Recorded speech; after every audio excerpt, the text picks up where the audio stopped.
Hello and welcome to this digital camera magazine video tutorial. Today we're going to show you how to generate your own HDR picture, and we're going to do this using two bits of software. Firstly, photomatix to combine our 9 images to create our .hdr file, and then we're going to correct that and sort it out in Photoshop CS3. You can also do it in Elements.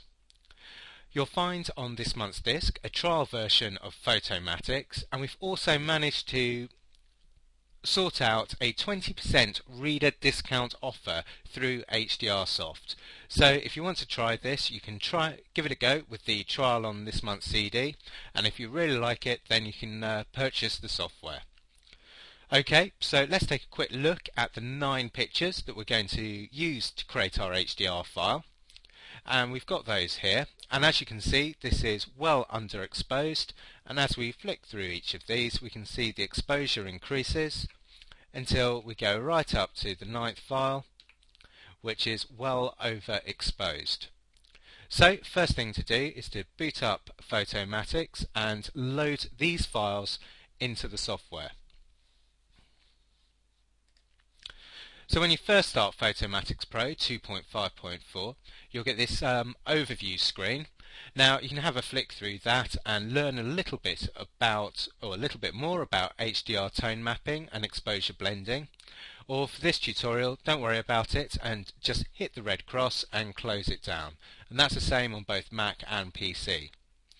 Now, unlike Photoshop and programs you're probably familiar with Photomatix we're going to have to batch process the images. So we need to go up to the Automate rather than the File and Open. So click on Automate, go down to Batch Processing, and that'll open up the Batch Processing dialog window. We're going to start off in the Process window. First of all, make sure you've got Generate HDR Image ticked, Process with Detail Enhancer, and Process with Tone Compressor. Just below that you have Select, and we've got 9 images that make up our HDR file. So just make sure that in the drop down, as default it'd be set at 3, so just make sure that you have 9 images. That way it'll combine all of the 9 images that we choose from the folder. Next, and this is very important, make sure that you've ticked the Align Bracketed Images box.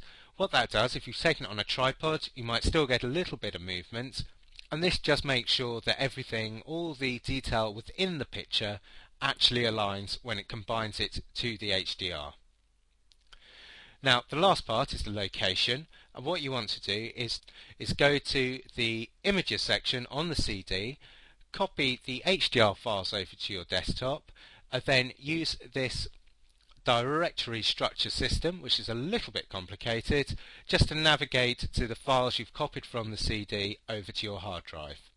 When you do that, you should see all of those 9 files appear here on the right hand side in the little dialog window.